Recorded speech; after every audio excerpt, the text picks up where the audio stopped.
It was a chilly morning on May 30th, 1431. The sky was darkened, casting a somber mood over the town of Rouen.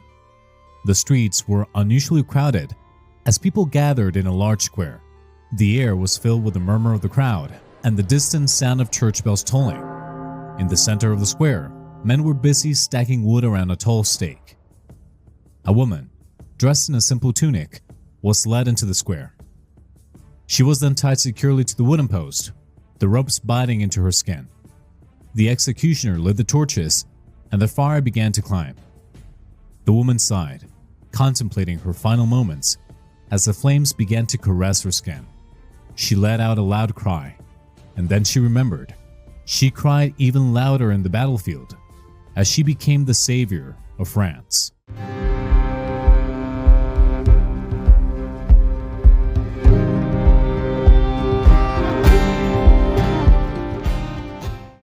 Joan of Arc remains a fascinating and debated figure, even 600 years after her birth. Common questions include if she was a saint touched by the grace of God or a delusional young woman. Even while she was alive, people couldn't agree on what to think about her.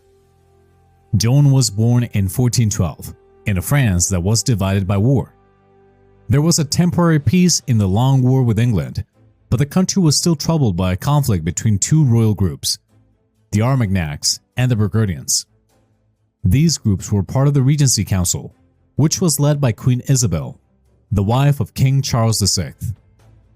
King Charles VI was also known as Charles the Mad because he had periods of psychosis. The Armagnacs, led by the king's brother Louis, the Duke of Orleans, had the queen's support. They were conservative and wanted France to stay feudal and agricultural.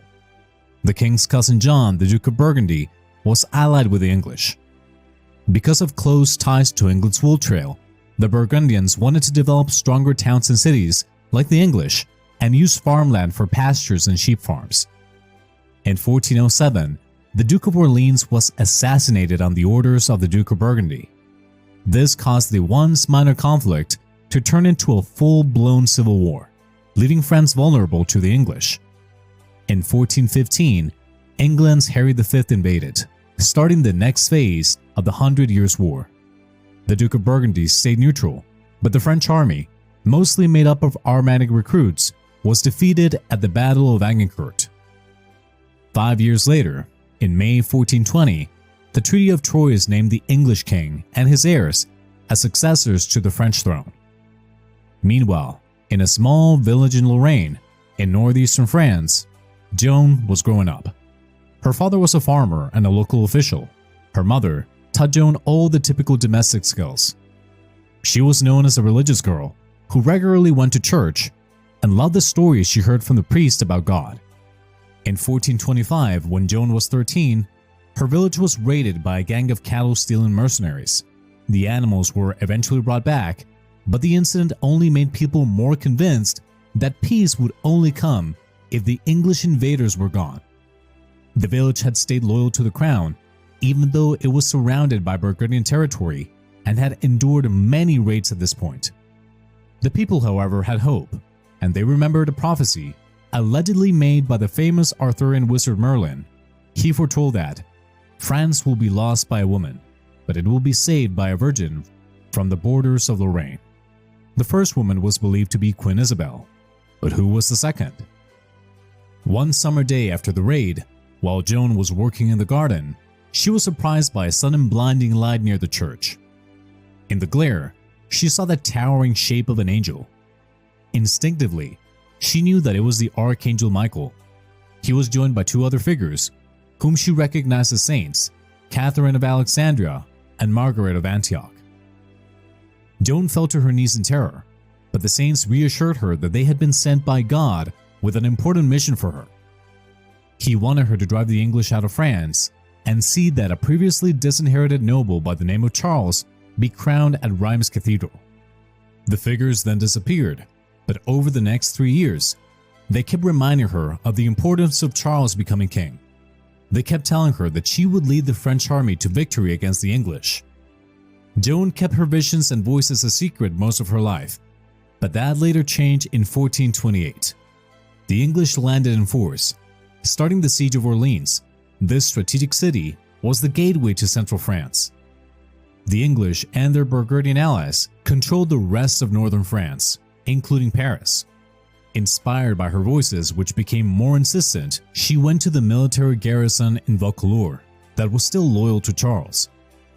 Meeting with the garrison captain, she asked for an escort to Chinon, where Charles was stationed.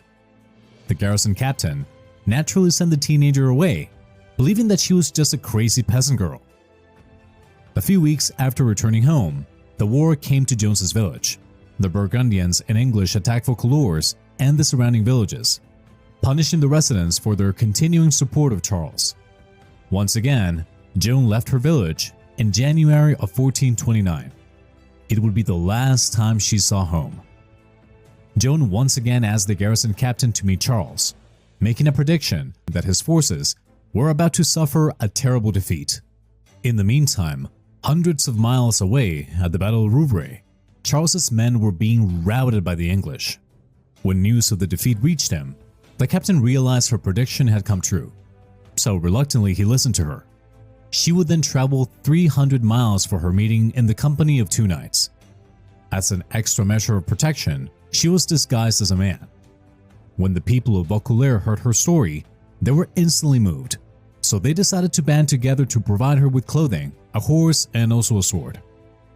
When she arrived in Chinon in early March, Charles was intrigued, wanting to meet this strangely dressed young woman. He had previously heard about her supposed mission from God to save France from the English. At this point, Charles was desperate and he was willing to try anything. However, he wanted to test Joan's supposed divine powers, so he and another noble exchanged places. The young woman, who had never seen Charles before, immediately picked him out in the crowd of nobles. This obviously impressed him, and so he granted her the audience. While the details of their conversation have never been revealed, it eventually led to Joan being put in charge at the relief of the siege of Orleans. Charles's advisors wanted the peasant to be examined to be sure that she was neither a witch nor a heretic, which would harm the French cause. Joan was sent to another city where she was later quizzed on her faith. She passed with flying colors. In April, the verdict came that Joan was a morally upstanding Christian. Whether she could lift the 6-month siege as promised or not was entirely another matter. Some suggested that she be sent to Orleans, and if she died in the attempt, then so be it. Joan was given a basic course in battle tactics before leaving with the relief force. She dictated a letter to the English commander, offering them a chance to flee France before she and her army made them leave. She signed it La Pucelle, or the Maiden. You can only imagine the English's reactions to such threats coming from a peasant. At first, the French commanders at Orleans were reluctant to be led by a teenage girl riding a white horse and carrying a fluttering white banner, and who could blame them? But the way she spoke and carried herself gave them confidence. She was the Maid of France, the embodiment of the Virgin Savior of the prophecies. She became their mascot, and when the assault finally began, the French prevailed after 4 bloody days. Joan seemed to be everywhere, rallying the troops with her cries of battle. She was slightly wounded in the foot on the second day of the attack and received a more serious injury when an arrow struck her shoulder as she climbed a siege ladder. When led to Raphael, the siege was over and the south bank of the Loire was regained. The English suffered heavy losses, but took it more as a setback rather than a complete defeat. Joan had been horrified by the brutality of the battle, but she remained true to her purpose of doing God's holy work and driving the English from French shores. With the way into the north now reopened, the French pressed on with a renewed sense of morale. They kept securing victory after victory, and Charles's confidence in Joan grew. The English were now on the run, and it was now time to accomplish the second part of her God-sent mission, the coronation of Charles at Reims Cathedral. But this cathedral lay deep inside the enemy territory. In 5 days, the French moved the English troops out of the valley in what is now today known as the Battle of Patay. It was a massacre, and that is putting it lightly. The English put up little to no resistance and were absolutely massacred by the French. It was said that Joan mourned their deaths, even though they were the enemy. On July 17, 1429, Charles was crowned in the traditional seat of the French kings. Joan had done what the voices had asked of her. However, she still felt that she had work to do, as the English remained in France. But Charles at this point was thirsty for some form of peace. He wanted to negotiate with the Duke of Burgundy instead of attacking Paris as Joan desired. She had been of immense use in gaining the throne, but now he had other things to consider.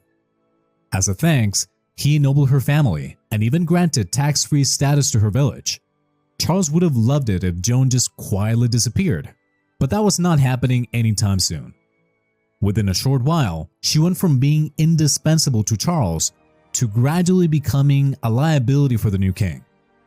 However, in September, the king's forces did attack Paris. Joan once again came under enemy fire when she took a crossbow arrow to the thigh. Charles called off the attack, and it was the first defeat for French troops since Joan had joined them. Even with her influence greatly reduced, Joan continued to fight the English and their allies. Some months later, in May 1430, she was finally captured at Compiègne. Some historians say that Charles did not even try to rescue her or pay a ransom. She was abandoned in a tower at Bourvaux Castle, while others report that his attempts at rescue failed miserably and his feeble ransom offer was declined. Joan lingered there for several agonizing months. Shortly after, in November of 1430, she was finally sold to the English. By the following February, she was on trial for her life, accused of heresy and witchcraft. On the morning of May 30th, 1431, Joan was led to the stake to burn. In fact, her body was burned 3 times until it was reduced to mere ashes. The English then tossed her ashes into the River Seine. She had fought for France and her king, but the favor was not returned. Her mother Isabel never gave up the fight to clear her daughter's name. Some years later, Charles allowed a second trial to take place where Joan was exonerated, and several centuries later, in 1920, she was officially canonized by the church. What do you think of Joan of Arc? Was her legend true, as she was a God-sent hero, or just a delusional peasant that was disposable as soon as she served her purpose? Let me know in the comments. Thank you very much for joining me for today's tale. If you watched until the end, I will assume that you liked what you saw. So please like, subscribe, comment, share the video with someone else. It's a small button for you and a gigantic leap for my channel. Until the next tale, farewell, and may the gods smile upon you.